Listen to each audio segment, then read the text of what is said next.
Tim's News Explosion. Tim's News Explosion. Tim's News Explosion. Tim's News Explosion. Tim's News Explosion. Tim's News Explosion.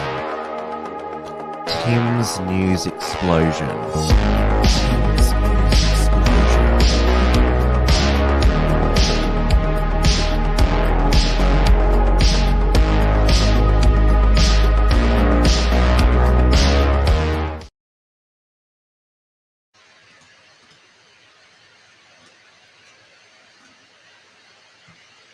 Hello, everyone, and welcome back to Tim's News Explosion on this Monday, the 29th of January, 2024. We are live on the Wilmsfront YouTube channel, the Wilmsfront Odyssey channel, and the Wilmsfront Rumble channel as well. Hello to everyone in the live chats. There is a lot to cover tonight, so my MacBook is completely overloaded, so that's why there might be a bit of a delay in some of the movements there.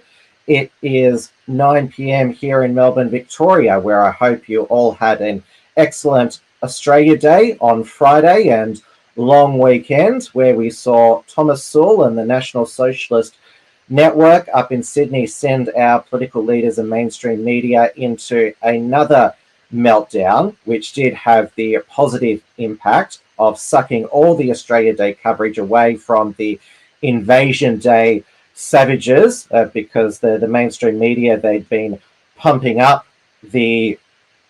Somebody saying the mic sounds weird.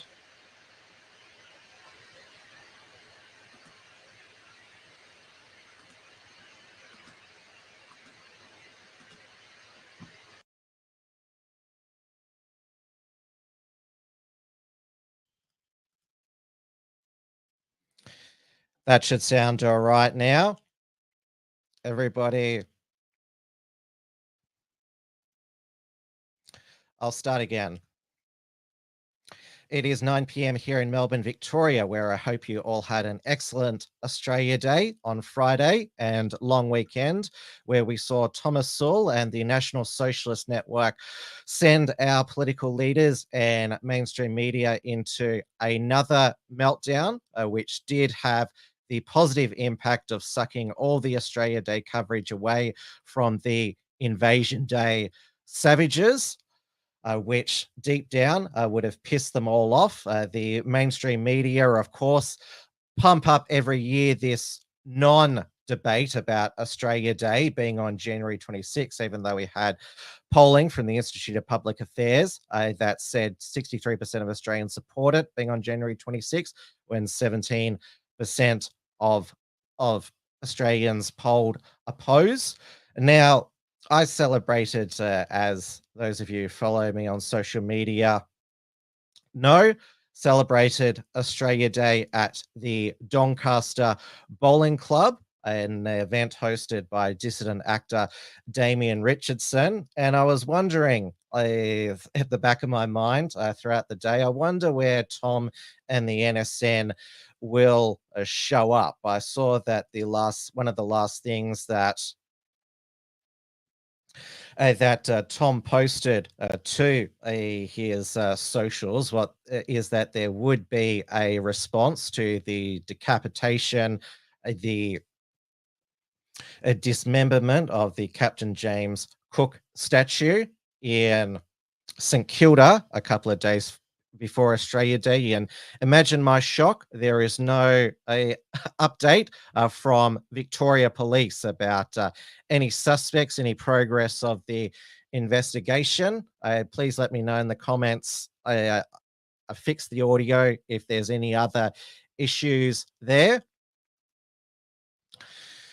Now, I got this news alert when I was up at Doncaster, and it said police operation underway in North Sydney. A train has been stopped with 50 masked men on board. And initially, I didn't twig that it was Tom and the NSN. I was sort of like, oh, what's that going on? But when obviously I opened up my social media feed, I saw that Thomas Sewell and the National Socialist Network had been, well, they had been given they'd been detained in that train where they had travelled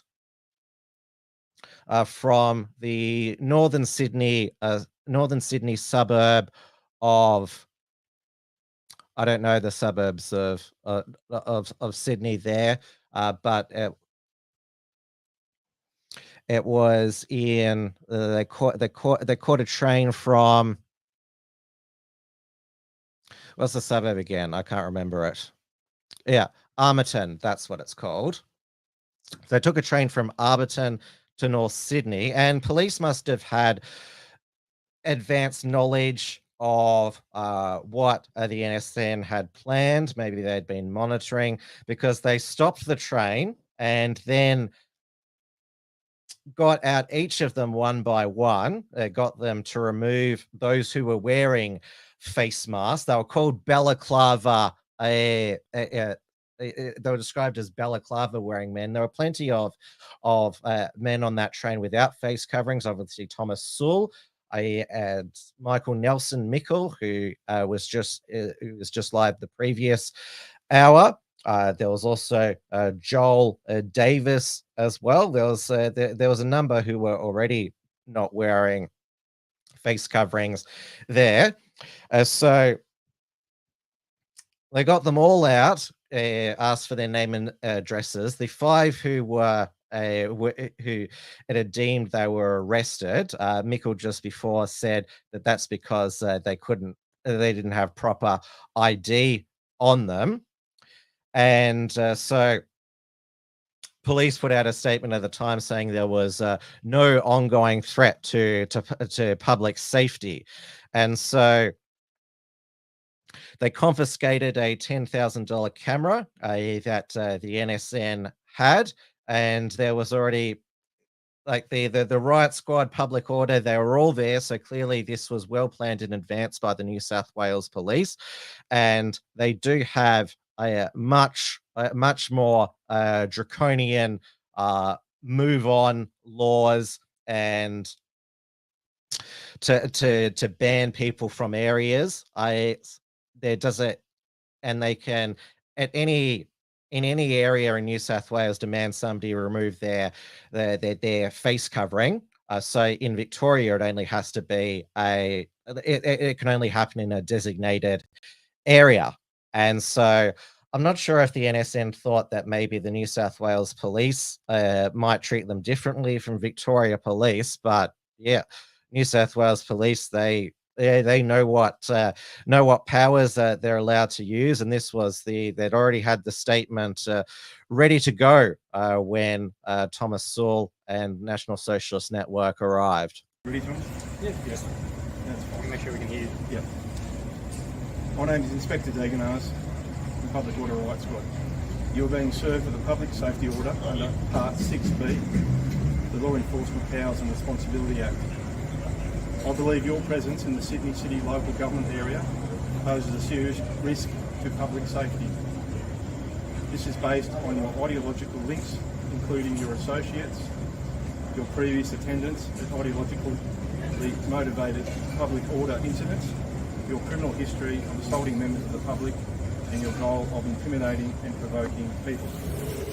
You must remain out of the Sydney City local government area or anywhere there is an Australia Day event planned for 2024 until 23:59 hours today, being 26th of January 2024. You can obtain a copy of this order for collection at the North Sydney Police Station located at 273 Pacific Highway, Crows Nest. So in summary, stay out of the Sydney local government area. Can you define that? Yep, it's on a map. You Google Maps, LGA, and then the local government area, and Australia Day events. Okay. And that's lifted up until 23:59, essentially midnight tonight. And if you want a hard copy, is there any specific events you want us to stay away? Anything that's got Australia Day saying. So we're not allowed to celebrate Australia Day? Well, I suggest you could do it at your house at a barbecue or something, but not at an event. We can't publicly celebrate Australia Day. You can't go to an event. We can't publicly celebrate Australia Day. According to that order. But and who wrote that order? You're just serving it? I'm serving it. Who wrote the order? It's come from the New South Wales Police Force. There's a document available for you to collect at North Sydney Police Station. Should that be signed by the person who did the order? I'm not sure about that. Or is it just the vague, anonymous body of New South Wales Police?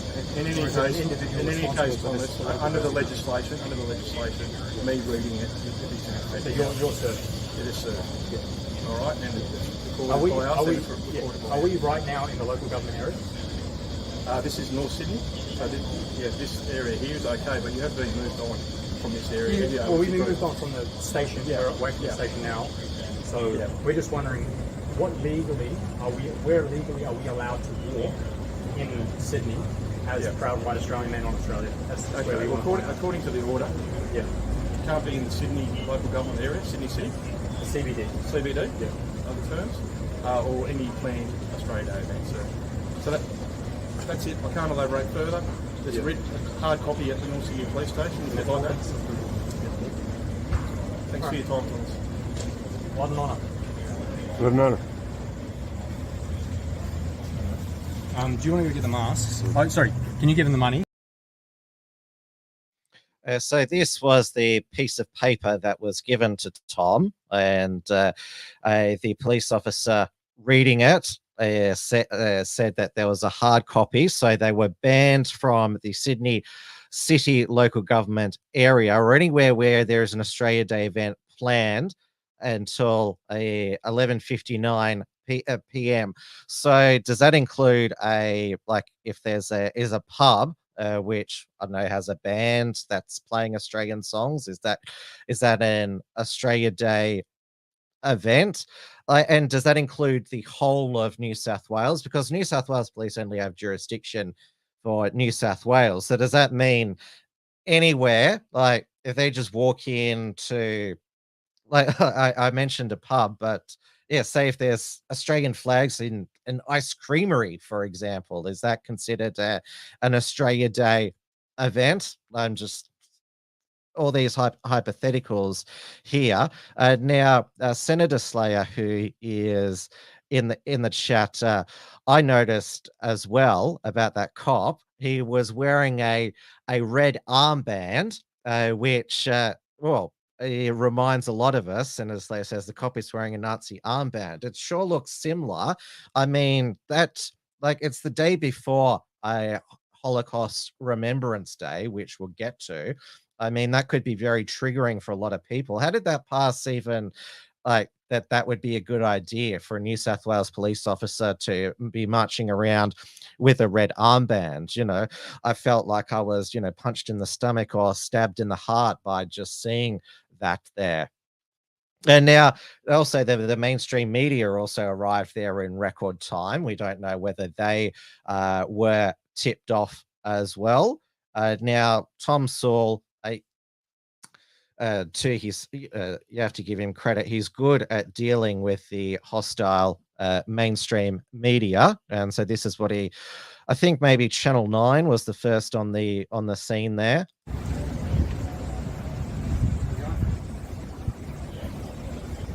So we've just been served an order from New South Wales Police saying that we're not allowed to attend any Australia Day rally because of who we are, which is fundamentally we're proud white Australians. And obviously Australia Day is under attack. It's under pretty serious attack at the moment by all institutions, media, government, education. And as proud white Australians, we want to celebrate this day, but the police have come down to the station and detained us while we're in transit, legally and peacefully demonstrating what we see as our right to celebrate Australia Day as free white Australians. If you've got any questions, I can ask.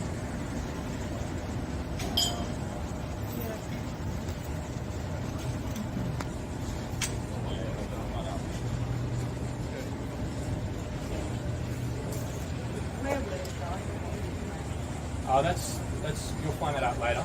So I won't tell you the exact location, but we weren't planning on disrupting anybody else's protest today. We're planning on just performing our own protests as free and sovereign people in this country. And the purpose of today was to celebrate Australia Day publicly. No, we're not allowed to do that. So New South Wales Police have given us a move-on order, and they've also said for 24 hours we're not allowed to attend any Australia Day rally. So we've been given a police order that we will be arrested if we celebrate Australia Day in public. We're planning to work out how to celebrate Australia Day with this kind of police persecution. So I think there's like a 2-kilometre radius that's considered the CBD or local government area, and I believe we can still do a demonstration outside of that area as long as it's not near any Australia Day rally. That's my understanding of the law, but they have instructed me that I can go to the police station and collect a written copy of this law, which I'll be doing very soon, so that we can work out where we're going from here. Thomas Sewell. Sewell, S-E-W-E-L-L. I'm from Melbourne, Victoria. Sorry, what group? National Socialist Network.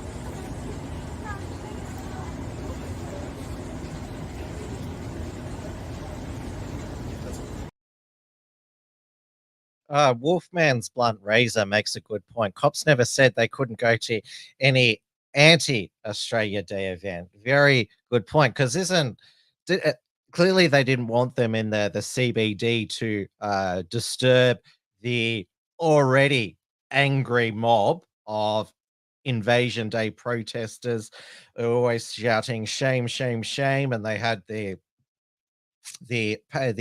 pro-Palestinian tie-in. And I think they just added they specifically included Australia Day events. It's like you can't be anywhere like because we suspect you are coming in to disturb the mostly peaceful Invasion Day protest. We're just going to cancel Australia Day for all of you. Now, the next day, the National Socialist Network, it turns out that they'd hired a scout hall to have a gathering in the suburb of North Turramurra, and they were given another move on notice as well. Though the officer who read it out to them, he was literally shaking, and so this is how that unfolded here. You got served a public safety order yesterday. This is a variation of that order. If you didn't get served a public safety order yesterday, this is a new order. As I said, I'm Chief Inspector McCarthy from Ku-ring-gai Police. You're being served with a public safety order under Part 6B of the Law Enforcement Powers Responsibility Act at 13 minutes past 8 on the 27th of January 2024. I believe that your presence in the Sydney local government area, North Sydney LGA, or any Australia Day 2024 events poses a serious risk to public safety. This is based on your ideological links, including your associates, your previous attendance at ideologically motivated public order incidents, and the possession of shields, masks and face coverings at North Sydney train station on the 26th of January 2024. I'm making variation to the public safety order that was made verbally yesterday. The terms of the new order are: you are prohibited from and must remain out of the Sydney local government area, North Sydney local government area, or any attending any other Australia 2024 events until 23:59 on the 28th of January 2024. It is an offence to contravene or fail to comply with the public safety order. It is an offence to contravene or fail to comply with the public safety order. The maximum penalty is 5 years imprisonment.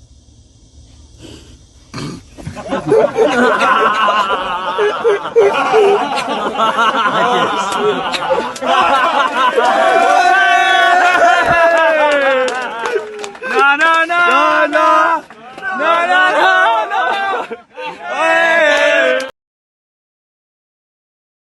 I don't know how many years in the New South Wales Police Force that officer has served. He looked like he was, well, in in the senior years of his career, but you saw how whoever had the camera zoomed into his shaking hand there, and I mean that must have been really humiliating for him at the end for them to just laugh at, oh, you're shaking, mate. Like, how does he go, like, on the beat? I mean, or is he just at his desk these days? Pete Gosman says, yeah, the guy even laughed, referring to one of the officers. It's all a ruse to seem to be doing something. And imagine my shock. The mainstream media was also there, and of course, Thomas Sewell. He was ready for any of their or questions or well their the way their ways to try and trip him up or bamboozle or loaded questions. We all know how they work. Just wanted some key footage that the police stole from us when they took our $10,000 camera. So, were you disappointed with what the reaction today? what reaction? Well, the police reaction here today to your gathering here. I'm disappointed in general to how New South Wales politicians have ordered a police force that's meant to protect the public to attack and violate the civil rights and the freedom of Australian citizens celebrating Australia Day. That's what I'm most disappointed about. The police ultimately have to do what they're told or they lose their job. But the politicians are the problem and they need to be removed from office. So where to from here? As I said, top secret mission, yeah. So if you like, you will continue throughout the day? Oh yeah, we will, but in accordance with these fake laws that they've put on us. We'll abide by it and we'll challenge it at a later date. But what they've done is they've said we're not allowed to be within 7 LGAs of Sydney. So they're saying that they're going to send us to 5 years in prison if we enter within any of the 7 LGAs of Sydney. Sydney CBD, like there's 7 LGAs, and we're not allowed to go into those, and we're not allowed to celebrate Australia Day. And I have this in writing as well, and it's on Telegram and it's on Twitter. I've uploaded it. So you can see what the orders from the politicians have been, that we as free, white Australian, proud Australian men, we're not allowed to celebrate Australia Day this weekend. We're not allowed to enter the CBD. So if you're banned from 7 LGAs, where will you go? Somewhere outside of those 7 LGAs. They had originally banned us from 1 and then 2 and now it's 7. So they're trying to chase us out of town. Are you sorry? Is this one of the LGAs? Yes, so that's why we're leaving. Yeah. Are you they disappointed with the reaction over the course of your campaign over the last few days here? Absolutely not. I think it's been great to illustrate how we live in a tyranny, not a liberal democracy. A liberal democracy would allow white Australians to demonstrate and publicly protest and publicly celebrate their national holiday. So I think it's been great to illustrate that to the Australian people. Blood and honour. Happy Australia Day. So the move on order and the ban, the initial move on and ban was from 1 LGA, the Sydney of Sydney, and any event deemed an Australia Day event. Now expanded it to 7 LGAs, and I'm just wondering, do the New South Wales, like, how far does this power by the New South Wales Police, like, could they literally ban them from every LGA in the state? Then they'd be up for 5 years in jail for just being in the state. I mean, the fact that they expanded it to, like, what if some of the, like, they checked their addresses and logged them. Did they make sure that that none of the members or men present resided in one of those 7 LGAs? Like, how would they supposed to get home or as sleep?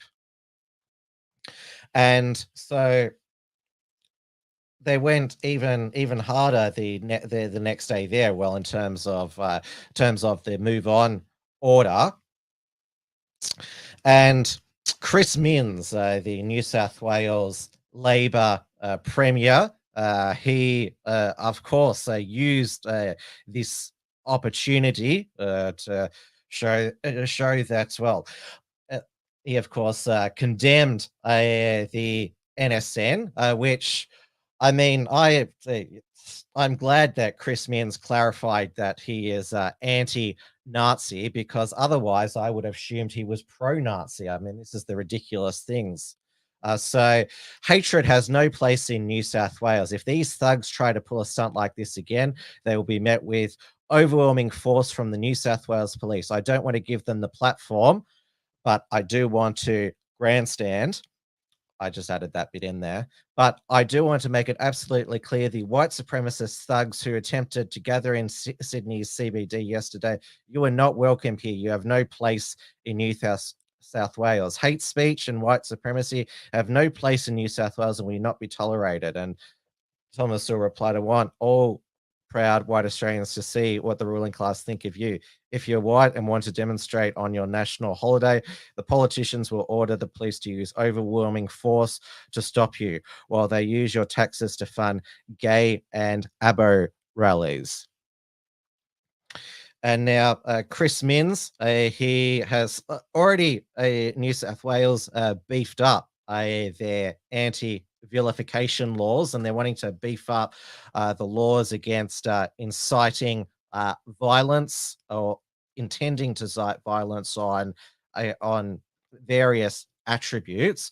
Though, of course, nobody agrees with anyone inciting violence, though we know the definition can be expanded to include statements which the government and media don't agree with. So this was the 7 News on Saturday night report, and Chris Minns is basically at every press conference he's had over the long weekend used another opportunity to say they're not welcome here and will consider more laws if we need to. The Premier has ramped up his attacks on Sydney's neo-Nazis, giving police the green light to forcibly remove their hoods and masks to shame them in front of family, friends and colleagues. Chris Minns has already foreshadowed tougher laws to stop them from meeting, but even after 3 days of warnings, many don't seem to care. They gathered again today in a park in Artarmon on the North Shore. The reserve shut down as police move in. Many of the white supremacists keeping their identities secret, but police have now been told not to hesitate to expose them. If you believe that you can disguise your identity while intimidating the people of New South Wales in the streets, police will remove the balaclava from your face. About 70 members of the far-right group tried to stage a protest on Australia Day, but the riot squad shut them down. And last night, police issued another move-on order as the group emerged out of the darkness in Turramurra. Their leader admitting today's gathering was purely for propaganda purposes. We had to reenact part of what happened on the weekend with new cameras. At a park normally enjoyed by families, locals were disturbed by the sight of masked men dressed in black. It's not safe. Reserve is where you have soccer training, you have community garden, all sorts of things. Nah, that's not Artarmon. The display of Nazi flags and symbols is already banned in New South Wales, and the Premier says he'll toughen laws if needed to ban the Nazi salute. To make sure that overt Nazi gestures and symbols are outlawed in New South Wales. But the Premier admits he's powerless to ban the racists, many from interstate. And obviously it's pathetic if it wasn't so nauseating. Grace Fitzgibbon, 7 News.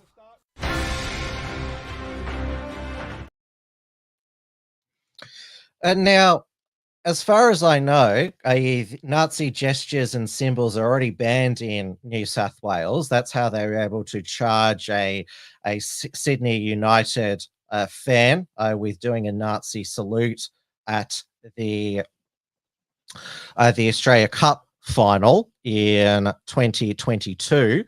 So what are you going to make it double illegal? And we also have the federal law as well, which basically means it can't even be showing the Nazi salute and swastika online as well.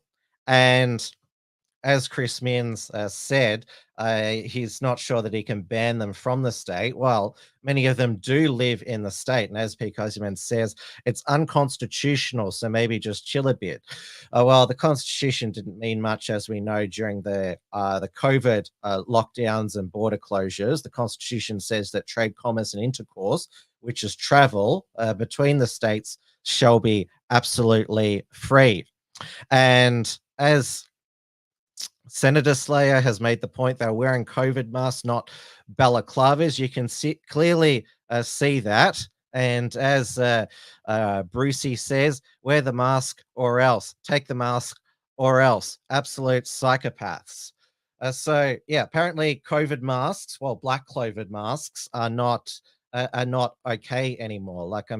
And down in Melbourne, the Invasion Day organizers, they advised the people attending to be COVID safe by wearing a mask and not attending if you are sick. And there were they had, of course, the pro-Palestinian tie-in, and so there were activists there covering their heads and faces with Kayef. I mean, that's not a COVID mask.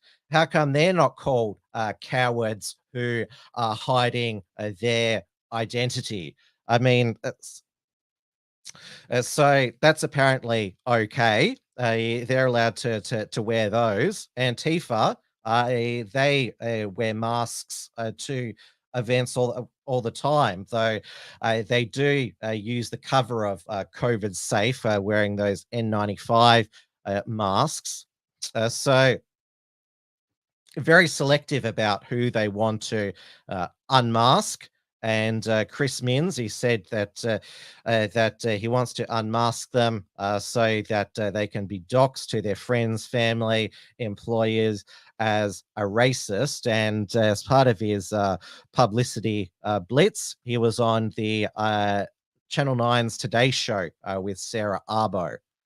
Well, the neo-Nazis that stormed the city in Sydney for a third day in a row are bragging about using up police resources, posting this video online.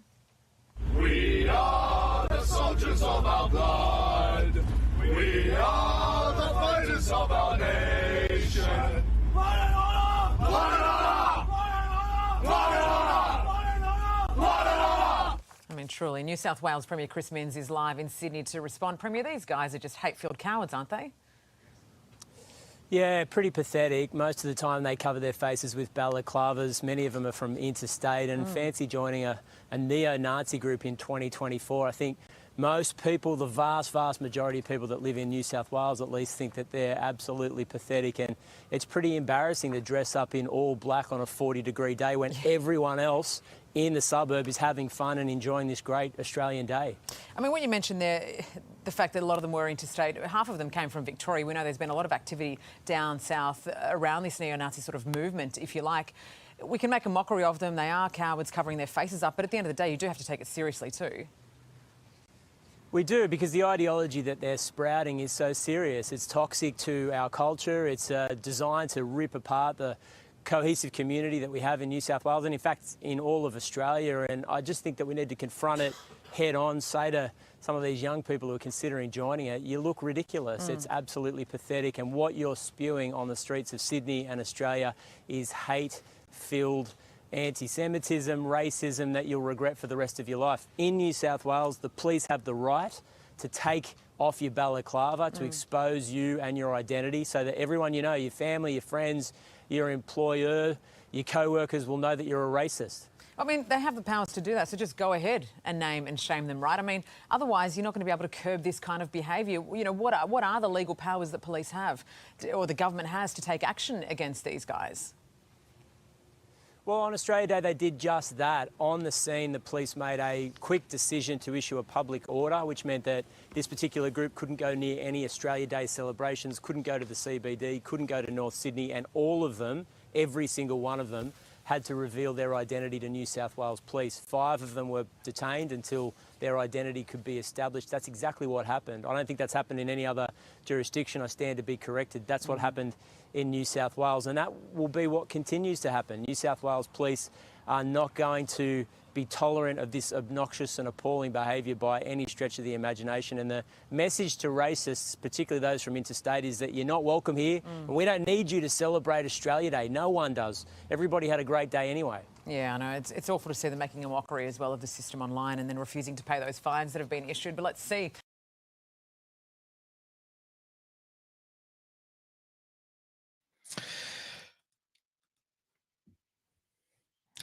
And so we have here now. So that was the end of, as far as there was a press conference this morning where Chris Minns again condemned the National Socialist Network. But interesting, he said that, everyone had a great time, celebrated Australia Day, which I do make the point that the Thomas Sewell and the National Socialist Network, their activities did have the effect of completely overshadowing all the Invasion Day rallies. I mean, the front page of the Daily Telegraph on the Saturday was un-Australian. Riot squad intercepts neo-Nazi army on train. 70 men in balaclavas in pro-white protest. And we had also Peter Dutton concur with Anthony Albanese saying, well said, Prime Minister, in condemning neo-Nazis. I've made these points before in relation to neo-Nazis and strongly support the PM's comments. They are a sick cult which has no place in our society. There is no place for hate in our society. Anthony Albanese, here's comments, and I'll do the voice. He said he was horrified by the images. I don't want to see people in balaclavas dressed in black from head to toe who are engaged in neo-Nazi activity throughout the country. It is no place that has been rightly condemned by all decent people. What's next? The politicians, are they going to condemn cancer? Because unless all the politicians jump on and condemn Nazis, then we must assume that they are pro-Nazi. I mean, there was also Tanya Plibersbeck, the Environment Minister. She said what happened in Sydney yesterday is shameful. There is simply no place for racism, white supremacy, or hate speech. Everyone deserves to be safe. And Melbourne's 9 News, they aired a segment calling for Victoria Police to be given the same draconian move-on powers that the New South Wales Police have. Good evening. Victoria's inadequate laws have been exposed and authorities here left red-faced after police in Sydney stopped a group of neo-Nazis in their tracks. They used powers previously taken away from Victoria Police, with advocates describing the situation as a ticking time bomb. Mark Santomartino explains. Neo-Nazis have been all but allowed to march through Ballarat, Flinders Street Station and the steps of Victoria's State Parliament. Compare that to this in Sydney, where police dismantled a hateful Australia Day march before it could enter the CBD. That's an example of the New South Wales law being executed effectively by New South Wales Police. Officers slowed down a train so they could intercept the hateful group, led by convicted criminal Thomas Sewell, at a station in northern Sydney. They were picked apart and ordered to remove their masks so they could be identified and fined. 55 were handed infringement notices. 6 who refused were arrested. They took urgent and immediate action to dispel what could have been a very dangerous activity. Premier Allen, this is a problem from hell that you cannot run or hide from. Victoria Police lost similar move-on powers in 2015. Displays of the Nazi swastika and Nazi salute have since been made illegal. Victoria Police insists it has the power to deal with unlawful behaviour, but acknowledges in this statement that the rules in New South Wales and Victoria are different, adding they'd be open to working with the government on new laws which which would enable police to ban people from specific areas over concerns their behaviour may result in a risk to the public. Give the police the power that they can move people on before events happen like this. This is an evolving threat, and we cannot allow them to run wild in our streets. Mark Santomartino, 9 News. Now, of course, it featured De Vere with his catchphrases. These men are a ticking time bomb. They're running wild. Now, the politician that you saw there was the Shadow Police Minister, Brad Batten.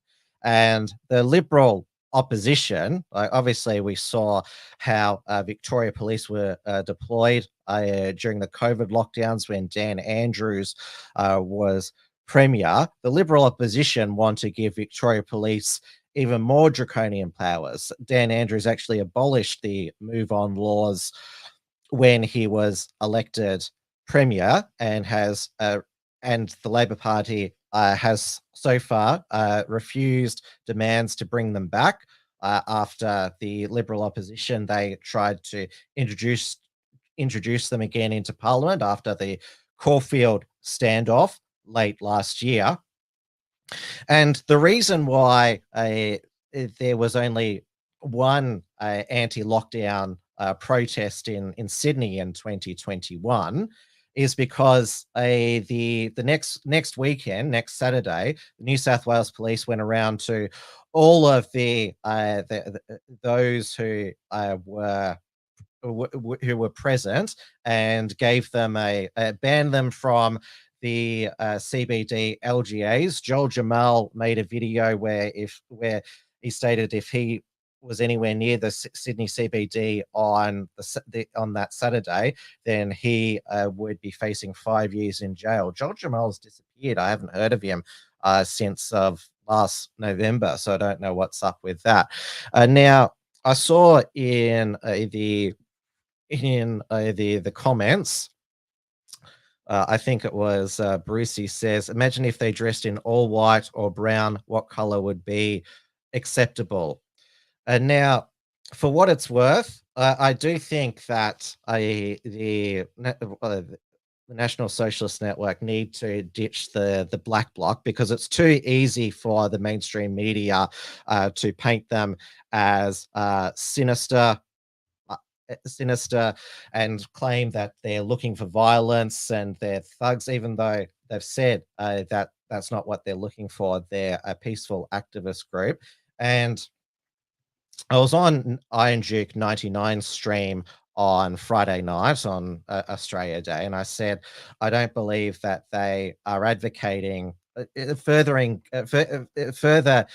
their ideology of National Socialism. I mean, they primarily concern themselves with advocating for a white Australia, pro-white policies, but why are they importing a failed 1930s German political ideology when, well, the white Australia policy was instituted in Federation 1901 until 1967. I mean, you have a rich white Australian history to choose from, which you can appeal to Australian history and historical figures.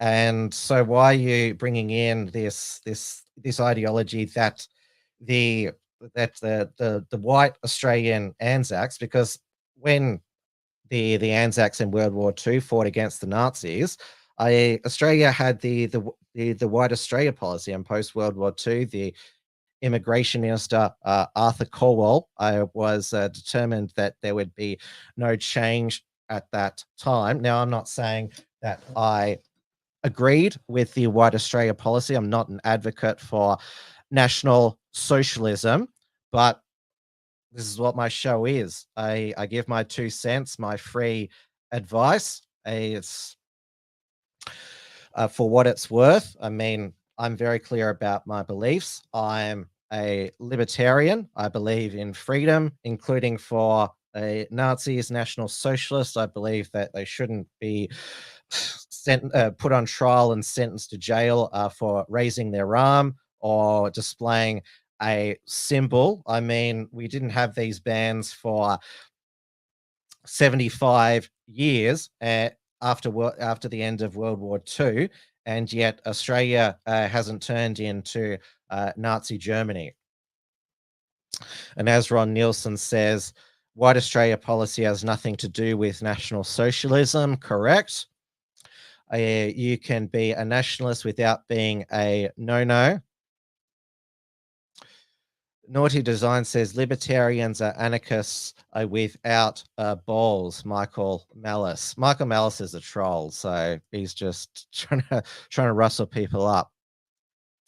Tomorrow VI says many Europeans that were invaded by Germans don't appreciate the smart-looking German-style uniform. Well, the various Nazi armies though didn't wear black bloc. I mean, obviously, the SS wore those jackets.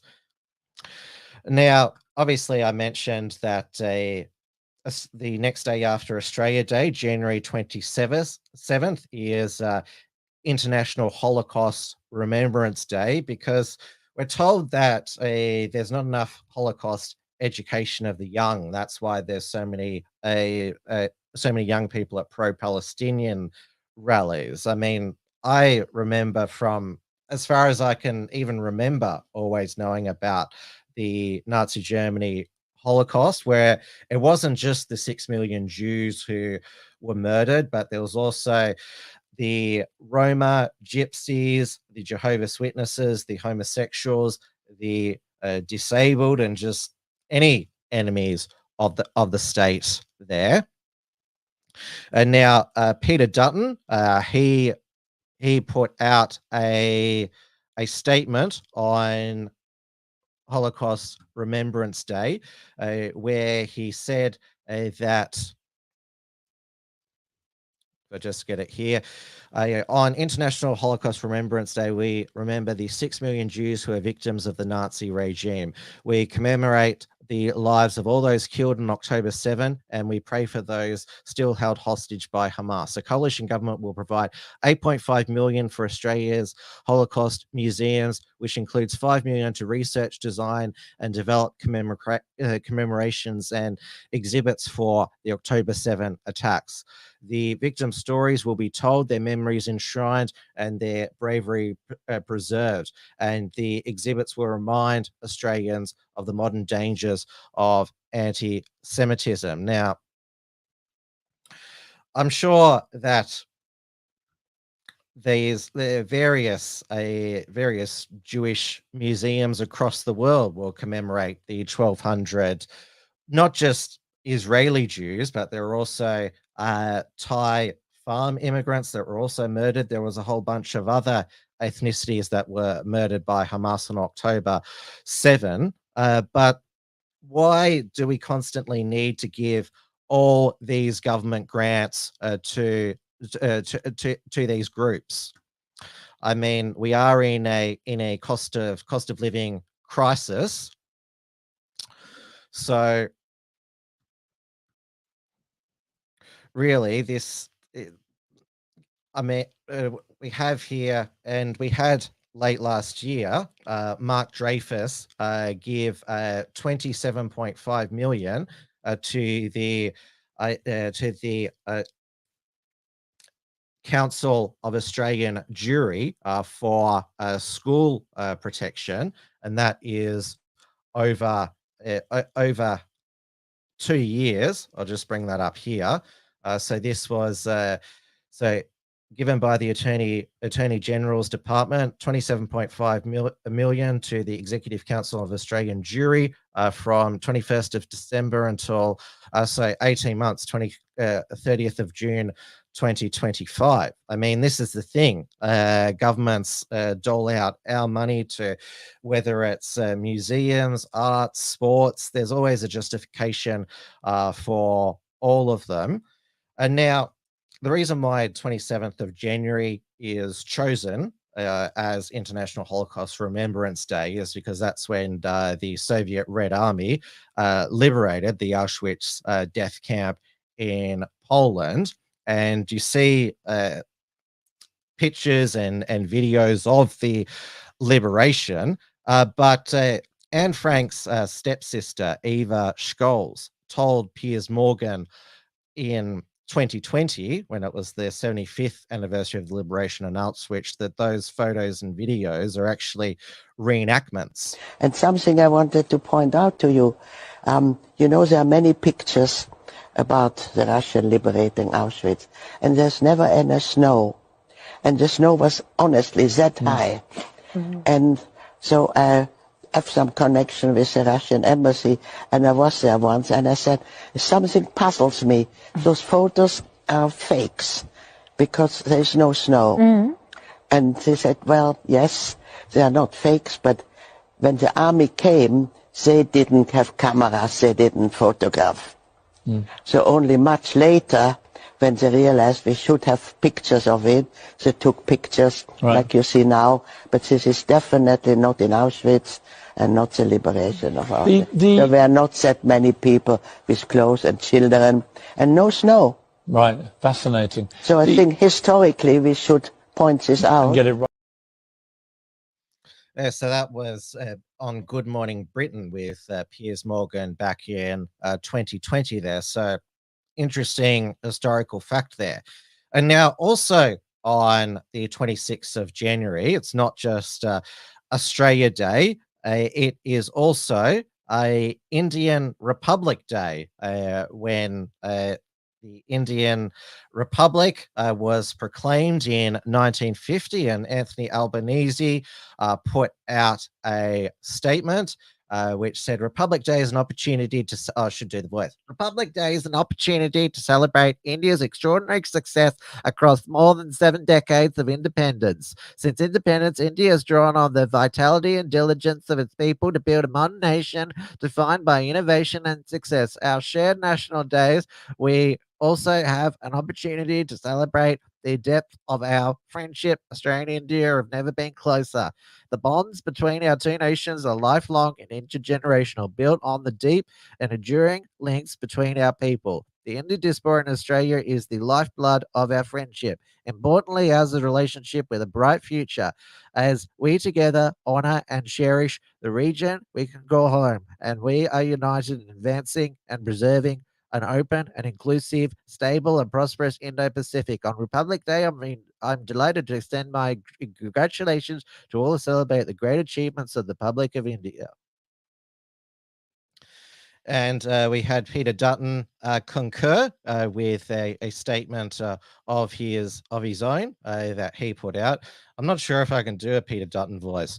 On behalf of the coalition, I send my best wishes to the people of India, to Prime Minister Modi and Australians of Indian ancestry as you celebrate India's Republic Day. It was on this day 74 years ago when India's constitution came into force. It was a triumph for a new and young nation which had only become independent 195 days earlier.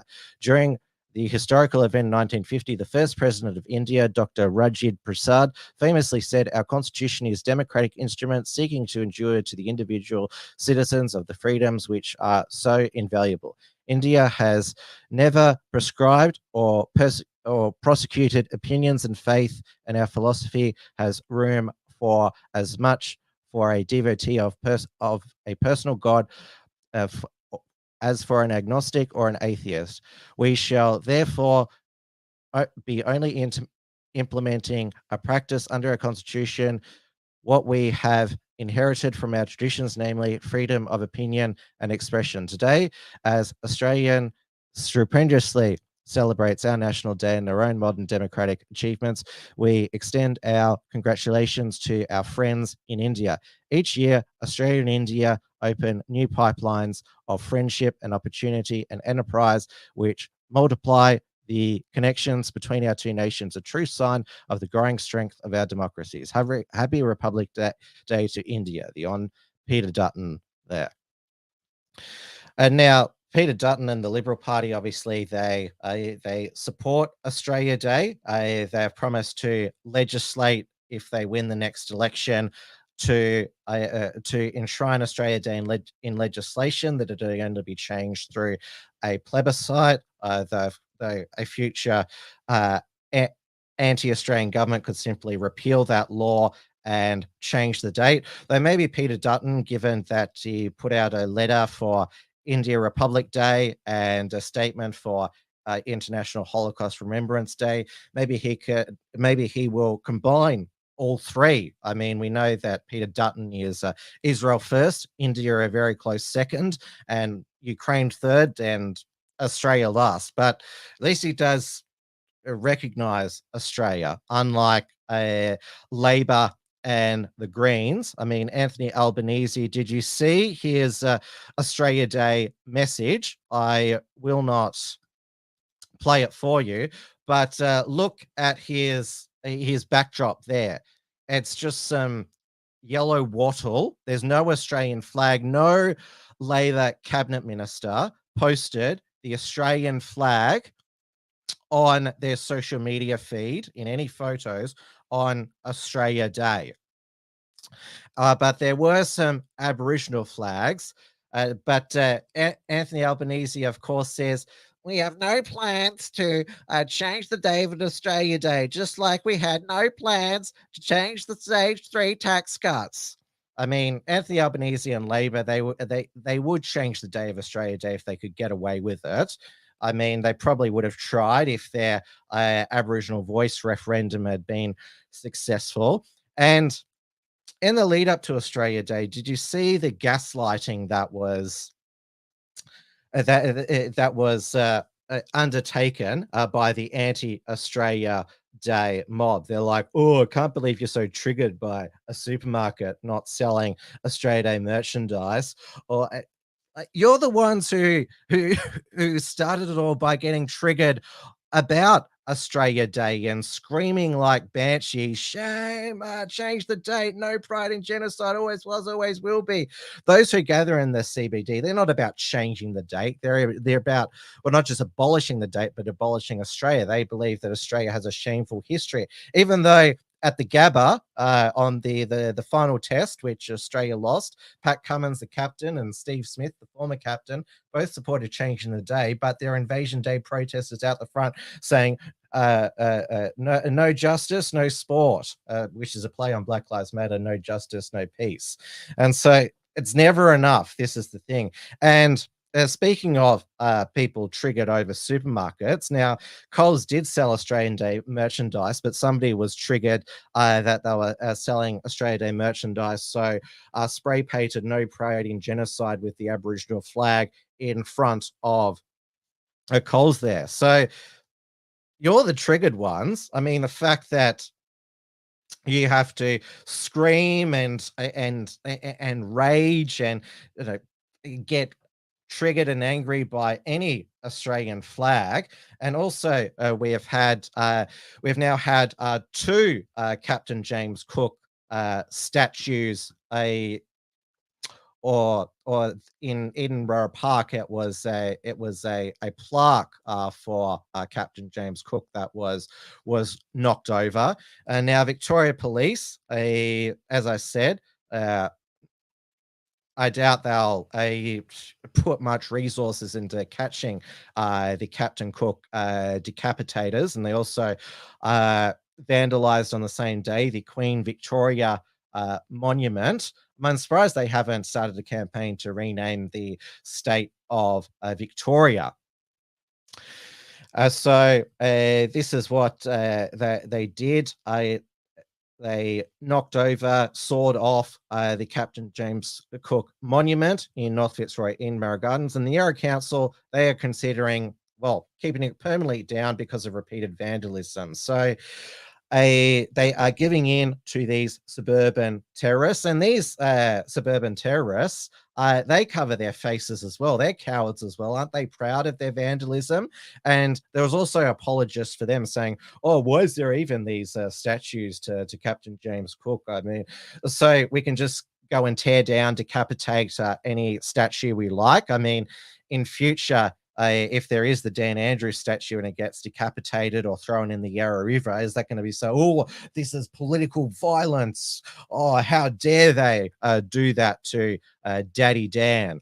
And now, in response to the Captain James Cook decapitation, dismemberment in St Kilda. Gabriel Murray, host of Australia First, a groyper, decided to go down to Hyde Park to protect the Captain James Cook statue. Now, the Victoria Police, they couldn't respond as the vandalism was happening. It took them like 20 minutes to get down, even though using angle grinders to cut down a statue, decapitate a statue, does take a while. It took New South Wales Police 7 minutes to give Gabriel Murray and his friend a move-on order for protecting public property. And thankfully, nothing happened to the Captain James Cook statue in Hyde Park. But New South Wales Police, they moved on. Clearly, people who were wanting to perform a citizen's duty, because obviously the New South Wales Police aren't going to patrol the statue 24/7. So they're doing a public service patriotic duty, but New South Wales Police, well, tell them to move on, otherwise 5 years jail for you.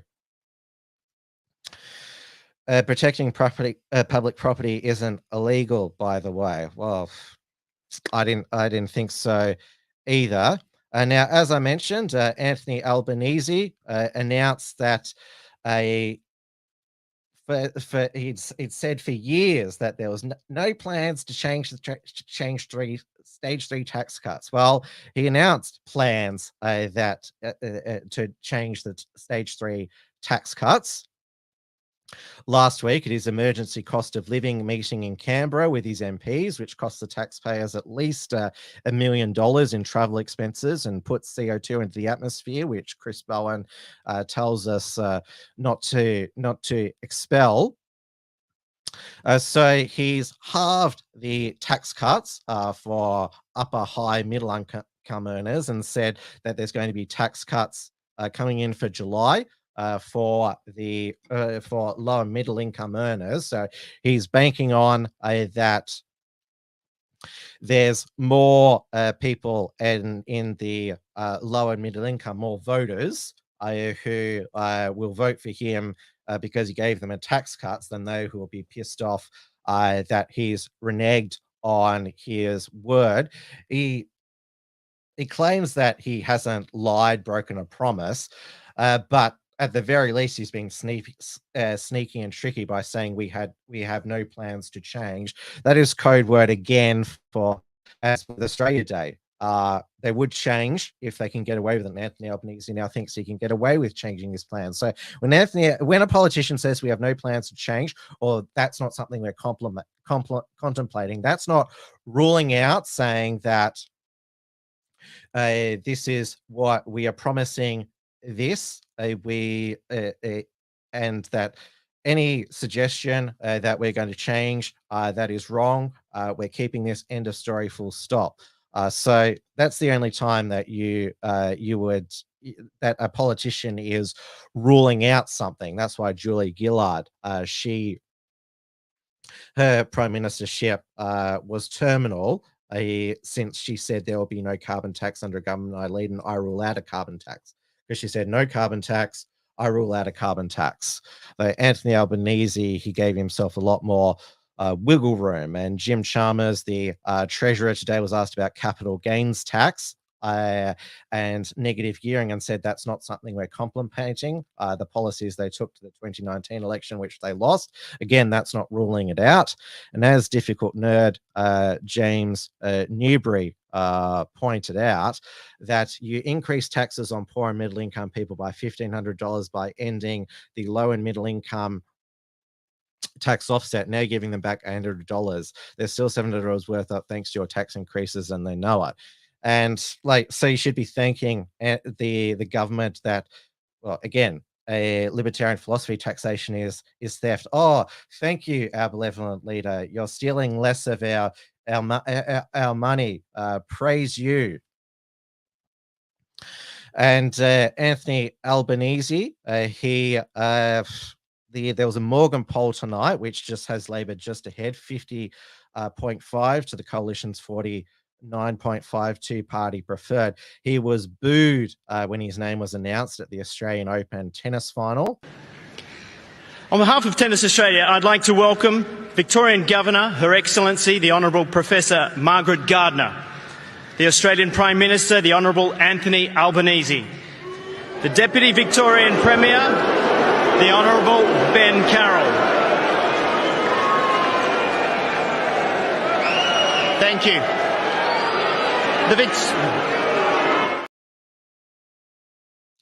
Pete Osmond says negative gearing should be ended, though that's a good thing. The other half would be getting rid of mass migration.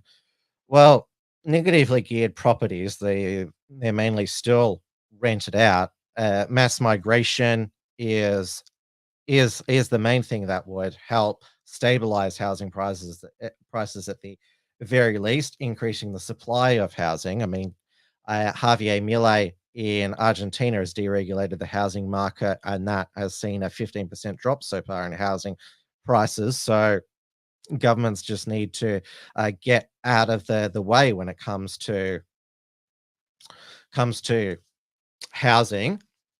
Now, the ABC, of course, they promoted the Invasion Day events, and of course that led their bulletin, and one of their Indigenous reporters, Bridget Brennan, and very Aboriginal name Brennan. Of course, it's an Irish name. She declared on air that always was, always will be. And of course, the ABC staff, well, a minority of them, decided to take a vote of no confidence in the managing director, David Anderson, over the firing of the fill-in ABC Sydney Post, Antoinette Lattouf. They hired her knowing she was a pro-Palestine activist on her Instagram and fired her 3 days in. ABC fired her. It has been revealed under pressure from a letter-writing campaign by a group of Jewish lawyers. The WhatsApp messages were leaked, and so she's taking him to the Fair Work Commission as an absolute mess. ABC, our tax dollars are again being wasted in these legal proceedings. So, of course, the ABC has had to pay out defamation money, our money, to people that it's defamed, such as Heston Russell and Andrew Lemming. And Anthony Albanese last week, he triggered the Labor drips, the rusted on Twitter X, by announcing former Foxtel and News Corp CEO Kim Williams as the new chair of the ABC to take over from the useless Ida Buttrose. Now, Kim Williams, he was the CEO of Foxtel for 10 years. And an interesting fact, when he was the CEO of Foxtel, the History Channel aired a David Irving World War II documentary, which they axed and apologized for. Kim Williams is a Zionist. And I remember at the time, Andrew Hansen of The Chaser, he went to Foxtel HQ dressed up as Hitler, complaining about the axing of the positive documentary about him and demanding to speak with Kim Williams, saying you can't kill something off you disagree with, and wanted his own cooking show on the Lifestyle channel. And it was a very funny sketch, and there wasn't a second Holocaust. You know, back in the olden days before, De Vere always said he said he was always being stabbed in the heart, ripped in the heart, or punched in the stomach. You know, everyone had a laugh over that sketch back in 2007. These days, that sketch would be illegal because Andrew Hansen wore the Nazi swastika armband as well, because obviously that's what Hitler wore. He must have borrowed the costume from Dominic Perrottet back then. And now Kim Williams only lasted 2 years as News Corp CEO because he pissed off too many of the old school News Corp paper editors by wanting to streamline the News Corp's operation in the digital economy. And so they got Rupert to override his decisions, and that undermined him and was pretty much the end of him. Though he is married, Kim Williams, to Gough Whitlam's daughter, and was married to Kathy Lett, the author of Puberty Blues back in the 80s. They had an amicable divorce. She said on Twitter X that Kim has wonderful taste in wives. Kathy Lett, of course, married to Jeffrey Robertson, one of Julian Assange's lawyers, who I was pleased that Liz Storer on Sky News Australia dissented from the neocon consensus on Australia Day and declared that Julian Assange was the forgotten Australian rotting there in a UK prison there. Also, other political prisoners who are in the UK. Of course, Alex Belfield, sentenced to 5 years in prison for so-called stalking of Jeremy Vine, which was just making videos about him and sending emails to BBC management inquiring about stuff that he had said online. So Alex Belfield got 5 years in prison for that. Katie Hopkins visited him and did a vlog about it and said that he is doing well. He hasn't been broken, and he should be out on good behavior within 2.5 years. So it would be good to see Katie Hopkins visit the Reverend James Costello, who's also serving a 5-year prison sentence for the contents of his pro-white Christian beliefs, his creativity religion. He got 5 years in prison. And now we have Laura Towler's husband, Sam, who is now facing prison after being found guilty of stickering.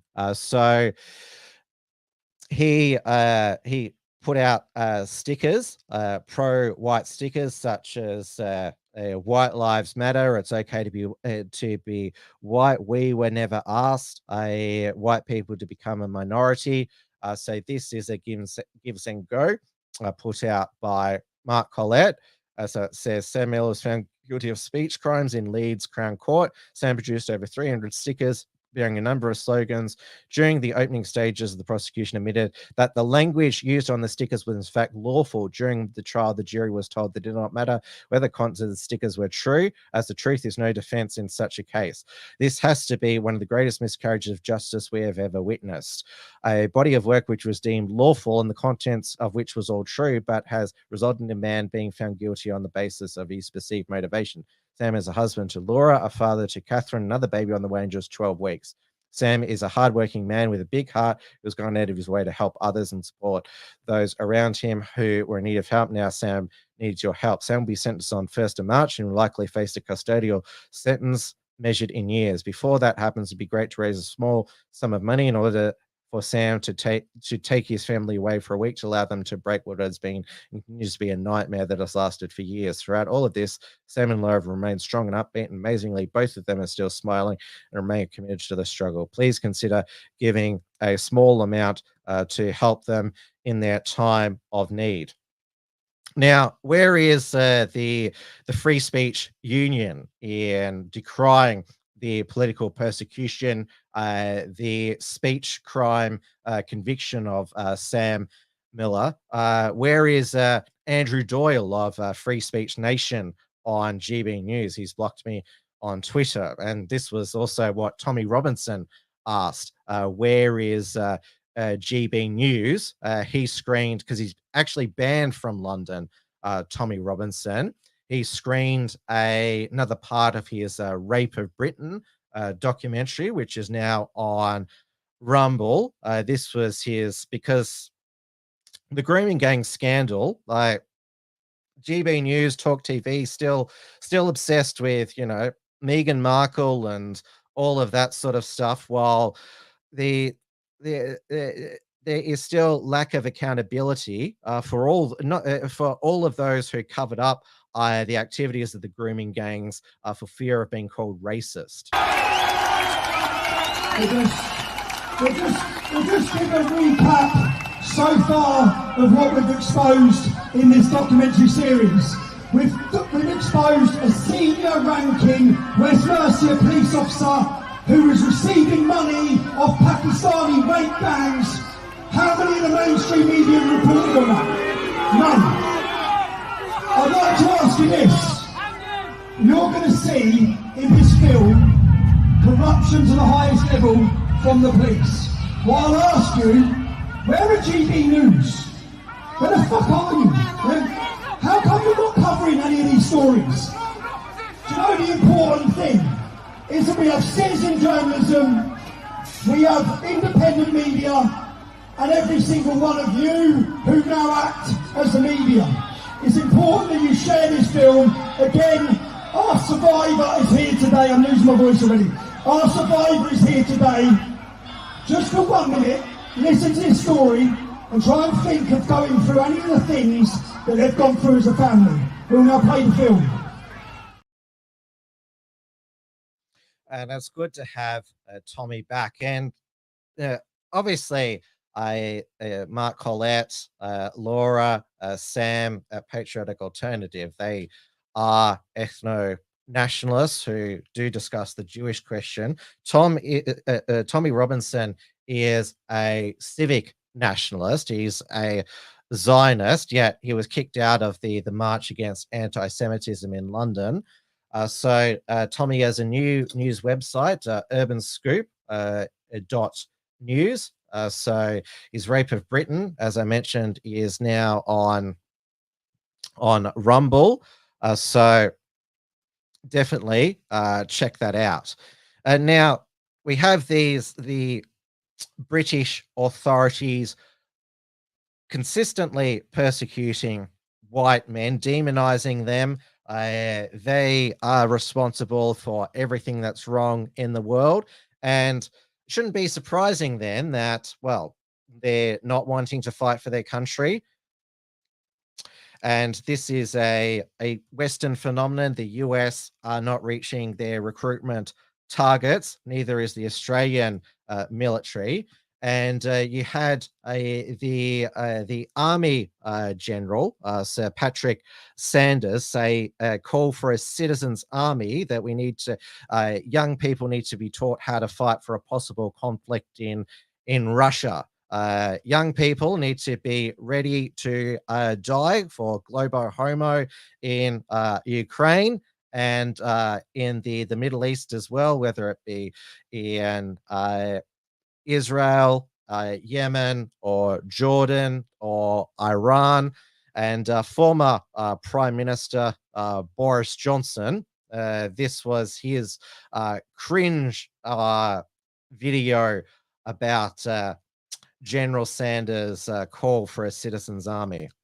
Sir, Lance Corporal Johnson reporting for duty and responding to the appeal from General Sanders for a citizen army, and encouraging young people across the country to think of the attractions, advantages of some kind of military training or service, because at the moment they think it's either uncool or unethical, or perhaps they're not following General Sanders, they're following Colonel Sanders.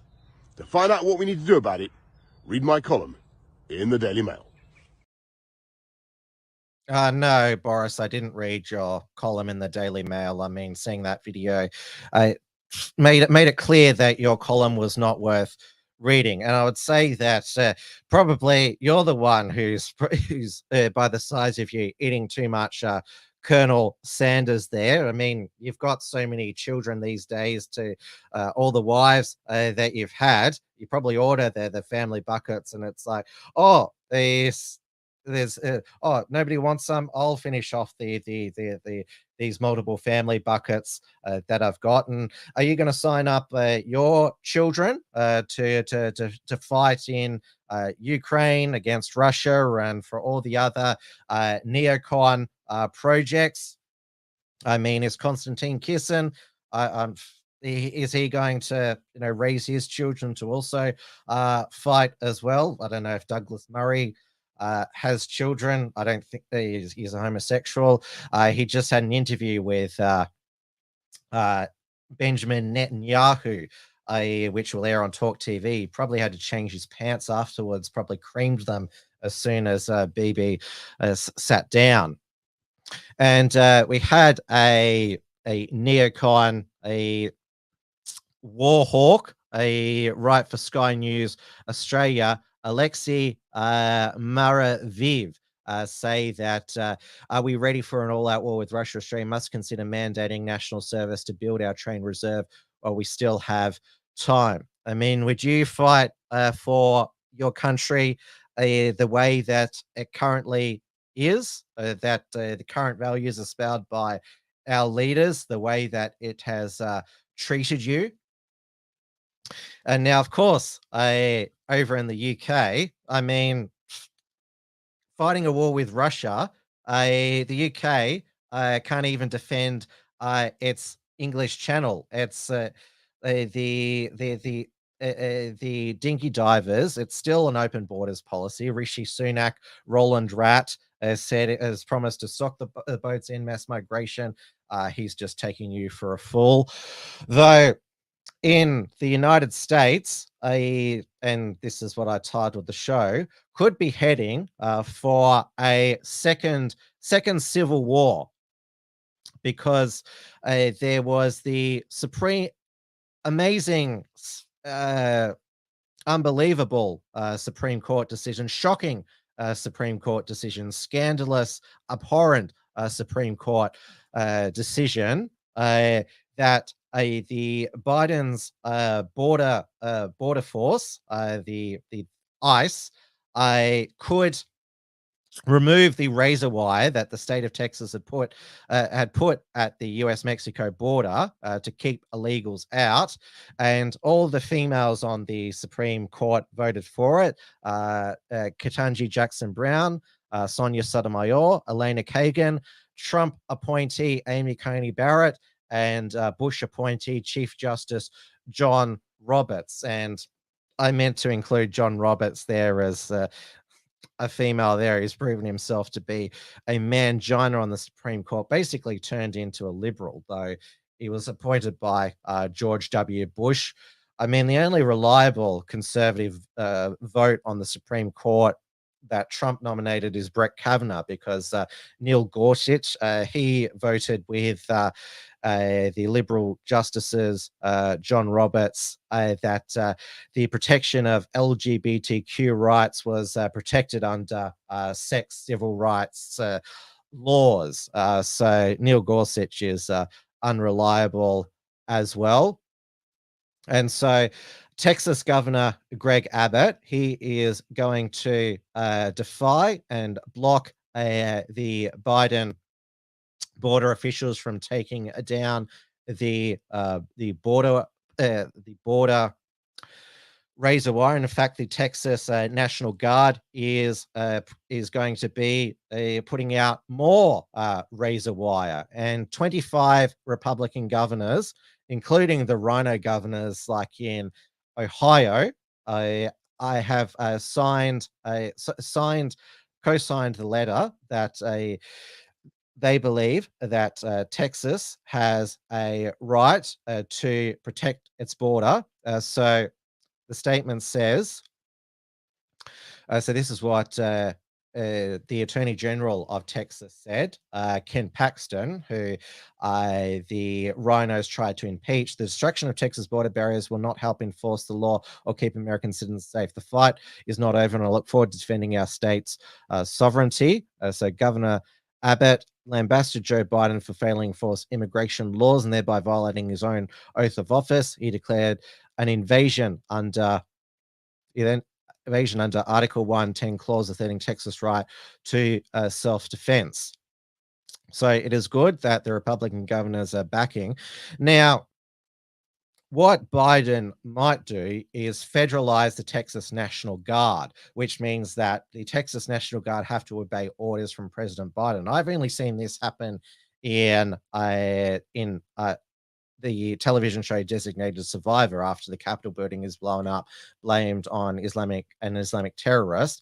The governor of Michigan interns Muslims in the state, and so the president, is played by Kiefer Sutherland, federalizes the Michigan National Guard. They defy him, and so this is what could have a second civil war. Now, the first civil war made it clear that the United States, you could opt into the Union, but you could never leave. And so even though supposedly it's the United States of America, it's a union of states, the precedent is that states can never leave, even though a national divorce, a secession, would be in the benefits of, I think, both of the divided states of America. I mean, there could be the degenerate states of America on the East Coast and the West Coast, and then you could have, remember that map, United States of Canada and Jesus Land?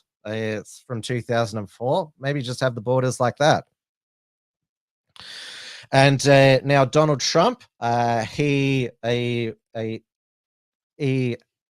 has been ordered by a New York judge to pay E. Jean Carroll, the columnist who she accused of Trump of sexually assaulting her in a luxury apartments during in the 90s. So because Trump denied subsequently that he sexually assaulted her, say that he never met her, he now has to pay her another 83 million US dollars. So if Trump says something else, then is there going to be another lawsuit? So Trump's lawyer is appealing because the judge has an insane conflict of interest. Because the judge was a mentor to E. Jean Carroll's lawyer, Roberta Kaplan, in the 1990s. Despite having similar last names, they have no relation.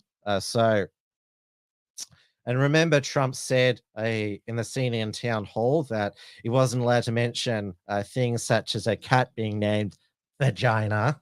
I mean, the way that Trump said vagina was almost as funny as the way he says China. And so we obviously Biden wants to cut open the borders to allow more future voters in. In the meantime, trying to throw his opponent in jail. I mean, again, and the gaslighting is that Trump is the threat to democracy, not the US administration that's trying to put their opponent in jail. Nikki Haley is not going to drop out of the Republican race, though Trump is the presumptive nominee, even though Nikki Haley has no hope, and she applauded the jury awarding E. Jean Carroll $83 million in damages, saying, "I absolutely trust the jury." Neocon Nikki, and I'm sure that she will be add her voice to the Republican neocons who are now calling for a all-out war in Iran after there were 3 US soldiers killed in a drone strike in Jordan in the Tower 22 military outpost. Now, it's tragic that they've died, but why were they sent to Jordan? Why is the US got all of these troops stationed in all of these outposts? And so we've had Lindsey Graham and John Cornyn call for attacks on Iran, and so has Tom Cotton as well. So says that they want an attack on Iran. Iran has 80 million people in it. I mean, it's not a small country. So already the Middle East conflict has expanded to Yemen. Now, Biden could get sucked into a greater Middle East war, because that could give him an opportunity to suspend the election. It can be done, even though it's never happened, didn't happen during World War I and World War II. The US still held presidential and congressional elections. There were also 25 Americans wounded. So we are on the brink here. I mean, the US is on the brink of a civil war. We are on the brink of potentially a global conflict, whether it's with Russia, China, Iran, and we have, of course, the Israel, you could call it basically demolition of Gaza is continuing. Netanyahu, he said he's not deterred by the Biden administration measuring its support, certainly not deterred by the International Court of Justice ruling that they should refrain from any acts that fall under the Genocide Convention, and that sure its troops commit no genocide acts in Gaza. Remember, that case was brought by South Africa. Again, the irony, considering South Africa is practicing white genocide against South African farmers. There's also and again, going back to the waste of our taxpayer money, given that it's revealed that 12 members of the Palestinian UNRWA agency, so the United Station Refugee Refugee Works Agency. So Penny Wong had given them $6 million. That has been suspended. The US, UK, Italy have suspended its aid. So we are funding both sides. We're funding the Israeli military, so is the US, and also funding the terrorists, Hamas terrorists who are siphoning off the aid money. Well, there's members who are participating in October 7 again. And this is, neocons have been doing this for years, giving our money to both sides of an international conflict.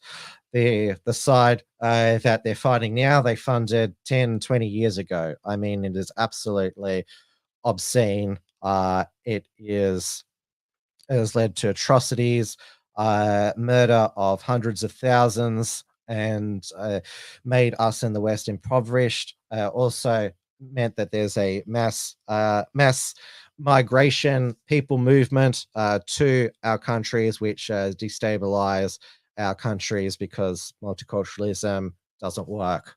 All right. I think I've covered everything tonight. As I said, it'd be a big night tonight.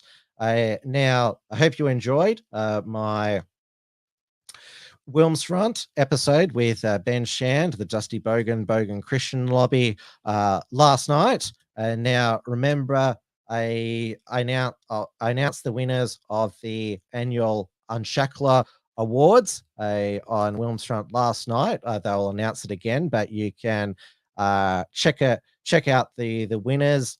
Damien Ferry has posted both on the unshackled.net and a video announcement of the awards. And so the winner of the regressive of the year was, not surprising, the main enemy of free speech and freedom in Australia, Devere Abramovich. We had as the winner of the Australian Unshackler, Simeon Boykov, the Aussie Cossack. And we had as the International Unshackler of the Year, Donald Trump. The International Cuck of the Year, Energy Minister Chris Bowen. International Cis White Male, Malcolm Roberts. Triggered Feminist of the Year, Lisa Wilkinson. Culture Warrior of the Year, well-deserved Jacinta Price. A Degenerate of the Year, Hunter Biden. International Media Personality of the Year, Tucker Carlson. And Fake News of the Year, ABC News. Now, remember, we've also got the Unshackled's Substack now as well at the Unshackled, the unshackled.substack.com.au. So that's where I've migrated our email list to, so you get a notification whenever there is a new Unshackled post, or we're just about to go live, so there'll no longer be those weekly emails. You'll get an instant notification about when there is a new Unshackled content or about to go live.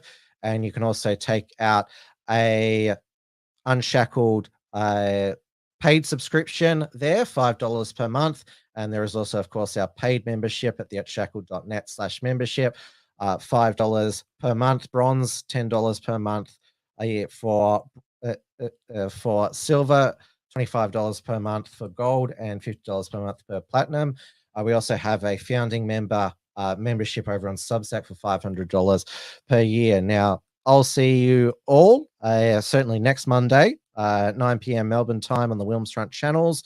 And of course, I'll let you know when the next Wilmsfront guest is. And there'll be a new report from Tiger Mountain with Richard Wollstonecroft. Another epic show tonight, gone a bit over time. Thank you all for watching. In the meantime, stay safe, stay free, stay out of trouble, so you don't get, well, because almost so much is becoming illegal in Australia. So just make sure that you're very careful and diligent as well. Here's how I will finish off, and I'll see you all again soon. Good night, everybody.